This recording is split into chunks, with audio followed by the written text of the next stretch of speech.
Il est 19h30 et tu viens d'ouvrir ta boîte aux lettres.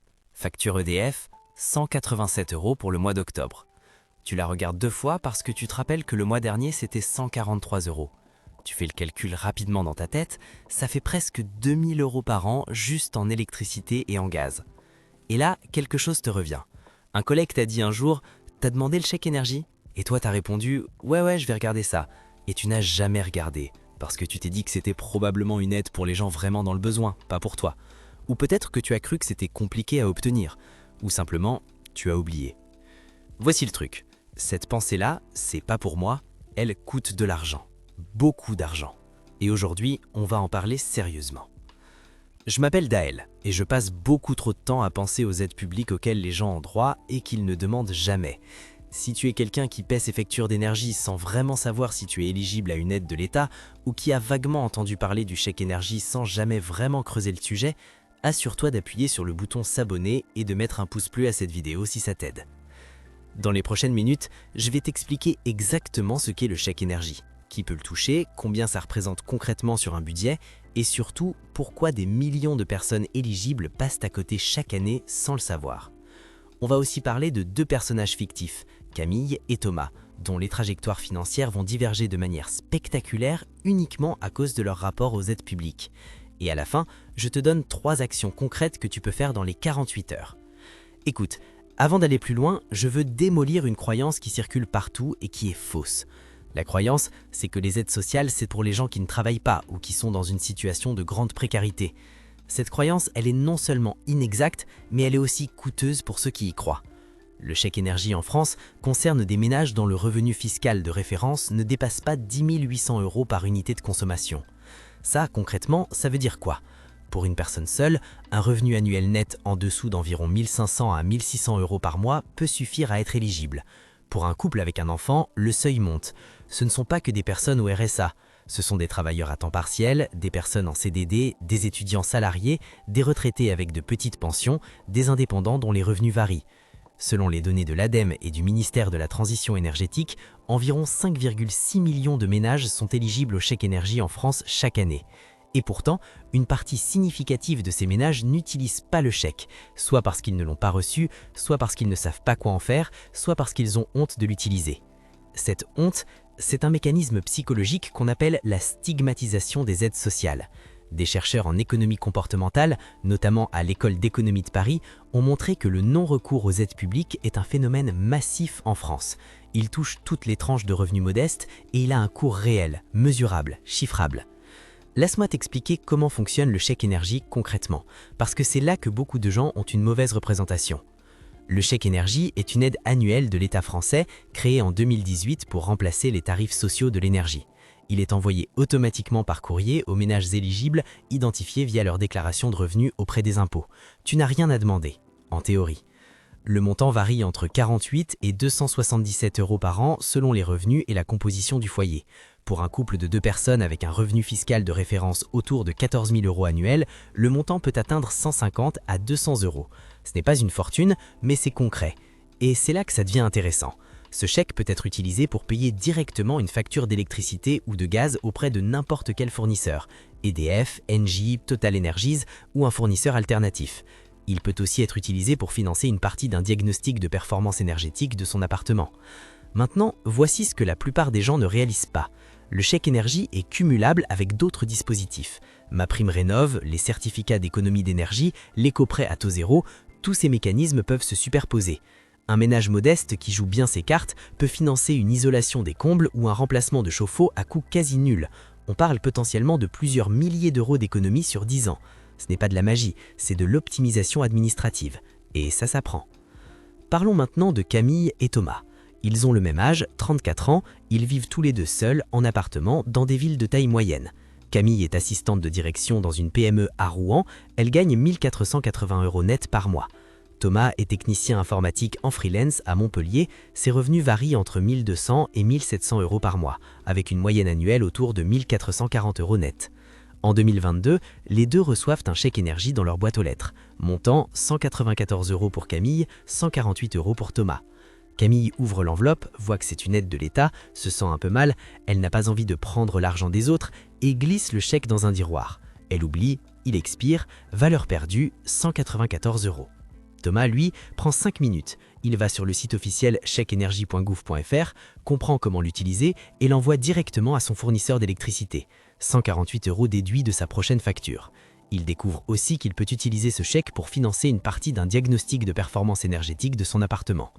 Maintenant, voici les chiffres sur 10 ans. Si on suppose que les deux restent dans des situations similaires et continuent à recevoir un chèque énergie d'environ 150 à 200 € par an, Camille laisse passer environ 1700 € sur 10 ans.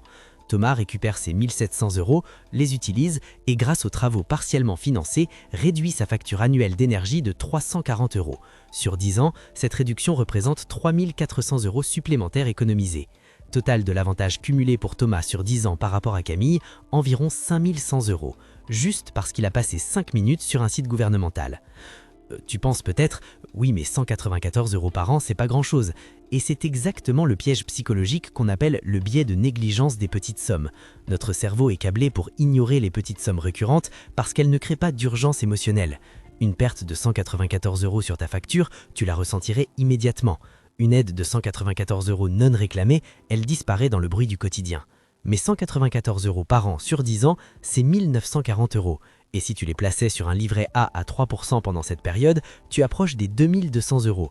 Ce n'est pas une somme abstraite, c'est un mois de loyer dans beaucoup de villes françaises. Mais attends, ça va encore plus loin, parce que le problème du non-recours à Z ne concerne pas que le chèque énergie. En France, le taux de non-recours au RSA socle est estimé entre 30 et 50% selon les études de la Direction de la Recherche, des études et de l'évaluation et des statistiques, la DREES. La prime d'activité connaît un taux de non-recours d'environ 30%. L'allocation de logement, les aides à la garde d'enfants, les aides au transport, toutes ces prestations ont des taux de non-recours significatifs. L'Institut des politiques publiques a estimé que le non-recours total aux prestations sociales en France représente plusieurs milliards d'euros chaque année. Des milliards d'euros que l'État a budgétés, qui existent et qui ne sont pas réclamés par des personnes qui y ont légitimement droit. Voici le truc, ce n'est pas un problème de paresse ou d'ignorance au sens péjoratif, c'est un problème de design. Les systèmes d'aide sont souvent complexes, fragmentés, stigmatisants dans leur communication. Il faut naviguer entre plusieurs sites, comprendre des critères d'éligibilité qui changent chaque année, faire confiance à des organismes publics avec lesquels certaines personnes ont eu des expériences difficiles. C'est cognitif, ça demande de l'énergie mentale. Et quand tu travailles, que tu gères un foyer et que tu es déjà fatigué, cette énergie mentale est une ressource rare. C'est là que ça devient vraiment intéressant.